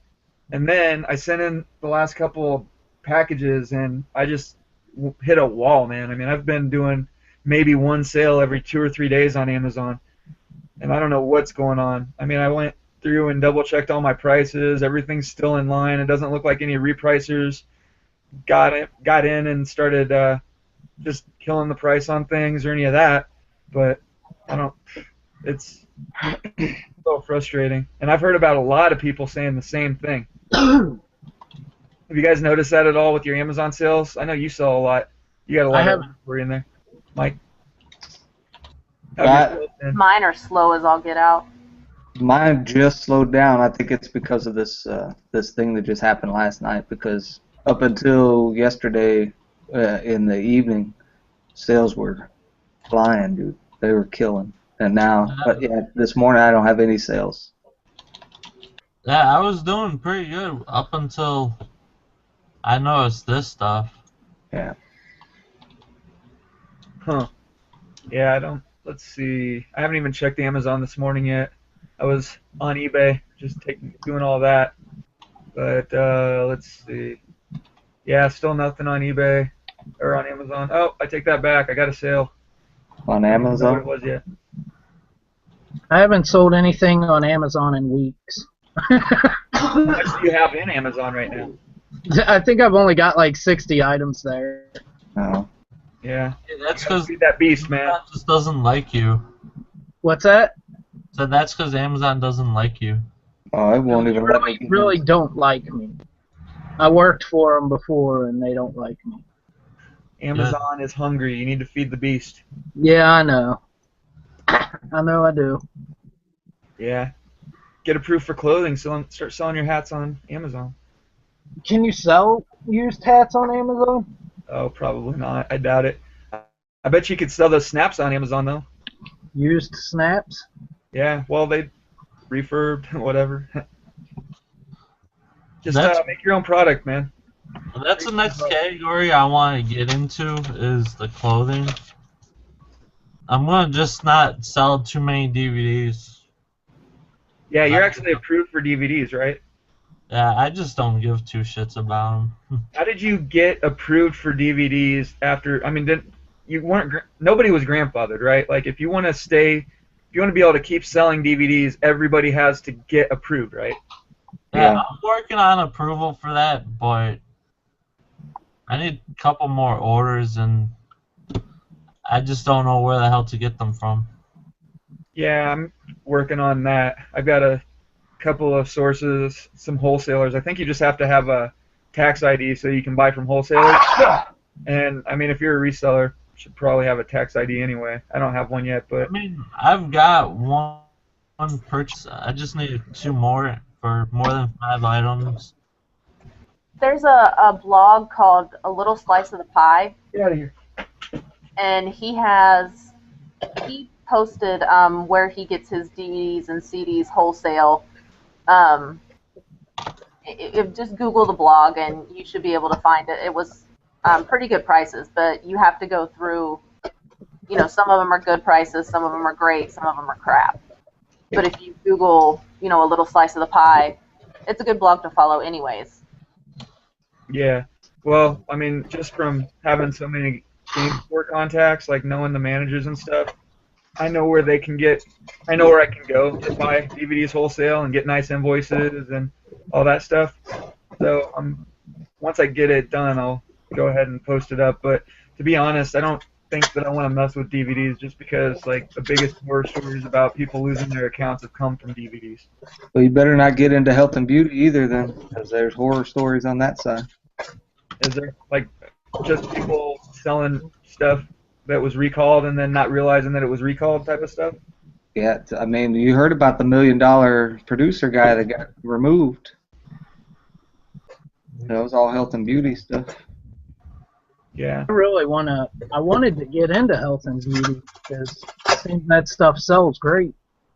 Now, Mike, what do you do to avoid or to kind of keep track of recalls and that sort of stuff and protect yourself on that? Who me on the Yeah. health and beauty side? No, Yeah. I just absolutely nothing. If it happens, it happens. I mean, is Yeah, that I mean, I don't know that scared money don't make money is basically the way I see it. I mean, if you're afraid to go buy something because somebody has one horror story, then you know you're running away from a ton of money. You know, I mean, it's just. I mean, it's the same reason because we had a discussion about this, my wife and I, and it's the same reason why I'm going to go back to shipping overseas because I've had issues way in the past, and now people are saying it's good, so I'm basically going to go back to it because I'm afraid to ship over there because of the issues I had in the past. The And only now, issue that. Oh, go ahead. I'm on the same thing with the health and beauty side of that.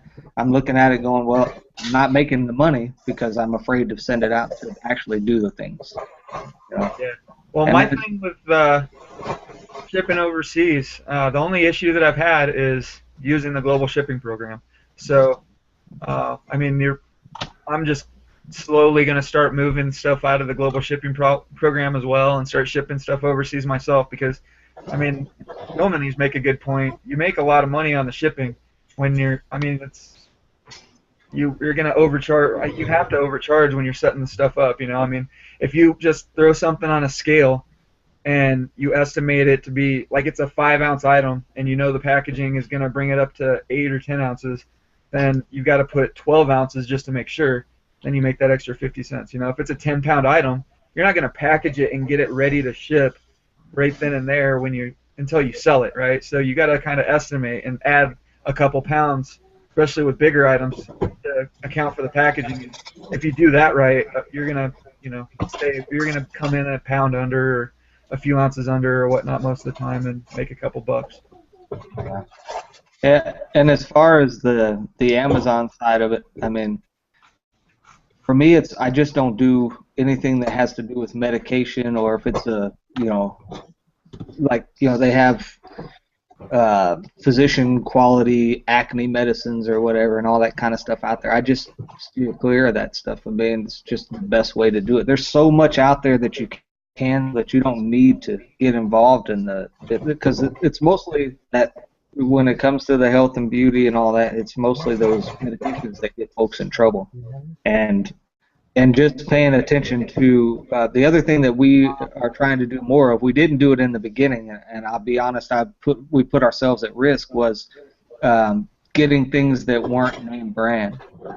So we would buy like a lot of that off-brand stuff, and it would sell and make a little bit of money, but the name brand stuff is the stuff that, if you're sticking to that and, that type of thing. If there's a problem with a name brand item, that problem is out in the public and everybody knows about it, and places those retailers, the discount retailers, they're not getting those items. So, right. And Did other y'all than see that, the you just have recall to, on the baby wipes? what's that? The big recall on the baby wipes that's got bacteria in it? Yeah, I have something that's on the way to Amazon. That's basically as soon as it hits Amazon, it's on its way back. It's like a diaper thing or something that they had some kind of recall on.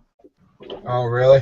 Yeah. So Amazon actually tracks the recalls themselves, right? I mean, as much as they can, right? I mean, they're to a point. yeah. They're going to let you know. They're going to tell you have this item. Usually, if you try to even list it and post it up, I mean, that's the stuff that I've run into in the past. Also, I might get an item and it won't let me post it on there for whatever reason.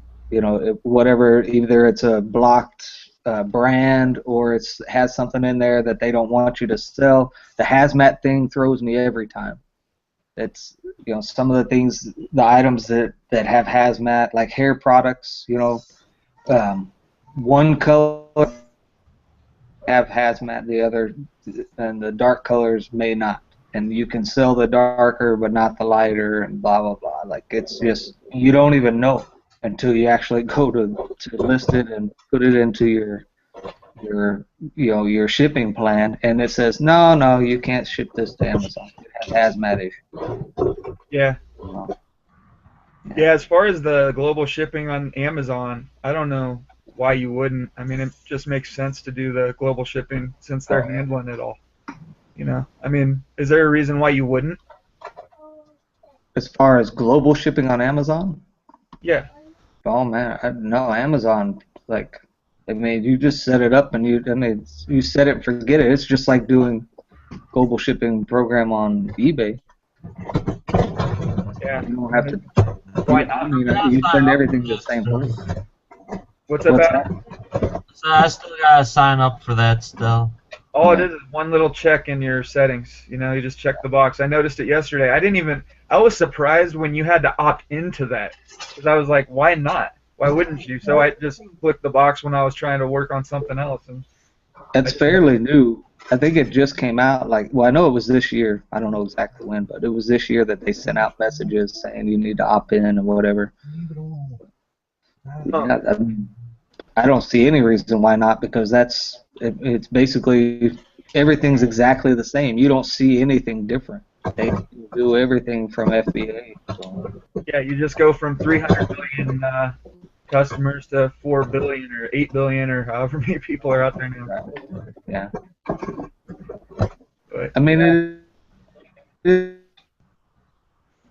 maybe people just don't want to click that extra click. They might use up, their. You're breaking up a little bit. Yeah, they might strain their finger clicking the mouse button a couple extra times. Yeah. Yeah, it looks like, I think the reason why I haven't tried doing it was because I had to upload that signature. To upload your signature, you just sign a piece of paper, snap a pic with your cell phone, and you send that in. That's all I did. You know what, lady? You know what? Yeah. Intelligent. Shut up, Adam. Oh man, how are you? Oh snap! Robin's here. Good morning, Robin. Tell me to shut up. You're used to it by now. But seriously, Yeah, that's how I uploaded my photo. I just I there we go. took it with my cell phone, put it in Dropbox, and attached it. I mean, Yeah, so it's pretty easy. Yeah, that I sounds must have done that months ago, but I guess I'm just not that smart to do that. That sounds way too difficult to increase your sales by like 20, 30, 40%. Yeah. I'm doing it right now. Right? Okay, I can't really do it. Or phone. Hey Robin. I guess I won't do it right now. It won't let you. Yourself. Yeah, So, how was the weekend? weekend was okay. I was able to make it to one yard sale, Find anything? and I got a couple of Ouija boards that sold over the weekend, which made all of my money back plus some from what I spent. 'Cause I only spent $10 at the yard sale. I sold one of the Ouija boards for $34.99 and the other one for $17.99, and the customers paid shipping. So Were Are they they newer or older? they were older. They were from like 1970 something. Oh, okay, that's the new. That's actually newer. The old ones. I think the Ouija came out in like the 30s, if I remember correctly. Those ones can be worth over $100. I sold them for over $100. But I had a Ouija board over the weekend, but I didn't bother to buy it because it was like new, like probably just 2000s. It was in yeah, the box. and that everything. movie just came out or is coming out or something. Yeah, I that's what I heard heard. about that over the weekend. So Oh, Yeah, I guess Ouija boards are a bolo right now. Robin included her own ghost with each board. Yeah, there's some company that's making the Ouija board, but it's WEE-JI, and I picked up a few of those the other day. They sell on Amazon. Great. Really? And so you were buying those from like retail arbitrage? Yeah, I bought every one I could find, and every one of them is gone already. Like, Wow. So that's a bolo. Yeah. If you're doing retail arbitrage, you guys got a free item to look for Amazon. Brian. You should put that in the comment. All right. That is awesome. Hey, maybe the spirits can talk to us through the system. Right. Actually, there's a couple of games on the Wii that are kind of weird with that that kind of stuff going on, but I'm sure they could do a Ouija board pretty easily, like with the Wii Fit or something. No. Now my Seller Central says we are currently experiencing an issue that is impacting the ability to access all or parts of Seller Central. Yeah. Well, what good are you then? Time to get some eBay listings done. I think I should get prorated for the cost that I paid Amazon. I should take at least $1 or $2 off of my Amazon Pro Seller shit. Yeah, they definitely shouldn't be charging you storage while the system is down. That's what I'm thinking. That's a good point. Yeah. Class action lawsuit. Here we go. Hey, do you guys ever, if you've ever shipped it in huge orders to Amazon, do you ever have like, I had 254 items go in, but I've got 10 that still aren't checked in. Have you ever had that?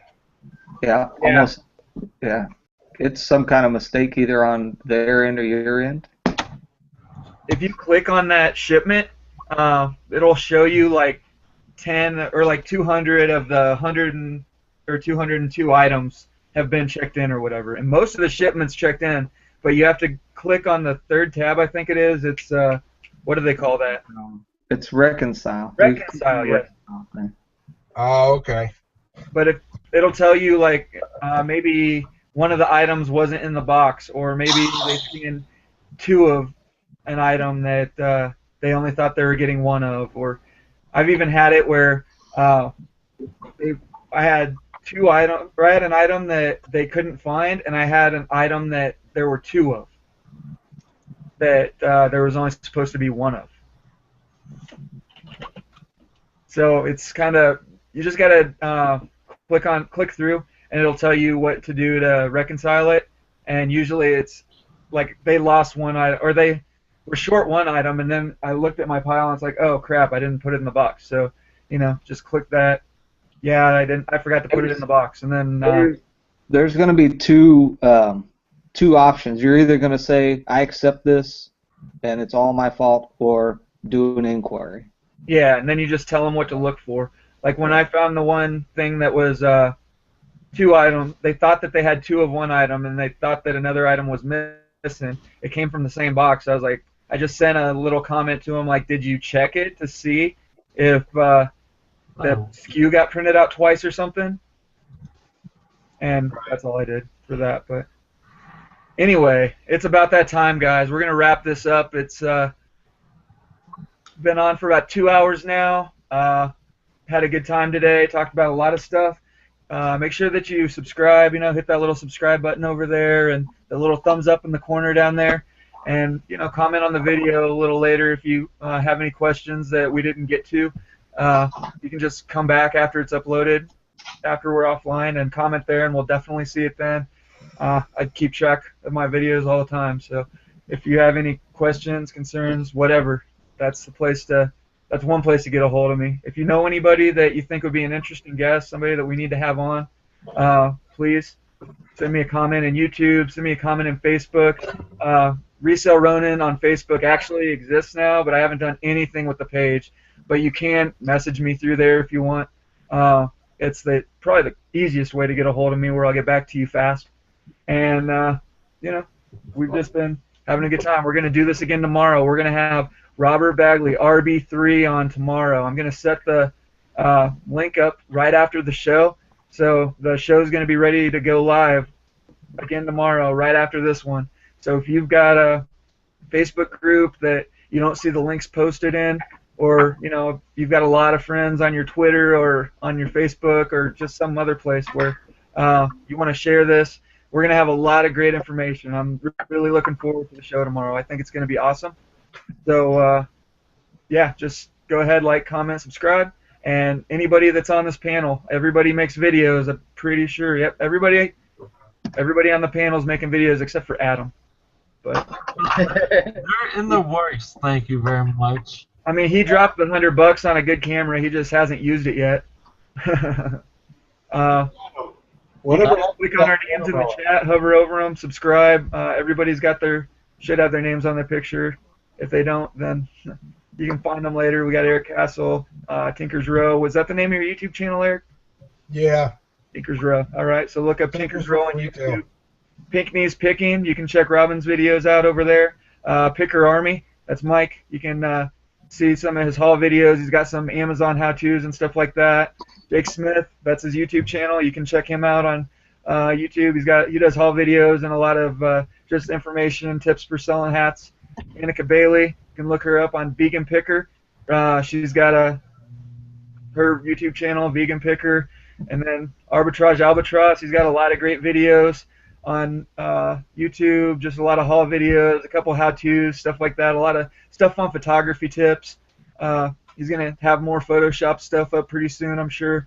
And then Biohazard Picker, if you ever get started doing videos, we'll be able to look you up that way. But you can still subscribe to his channel just in case he does. Maybe if he gets a few subscribers, it'll motivate him to get off his butt and actually do something.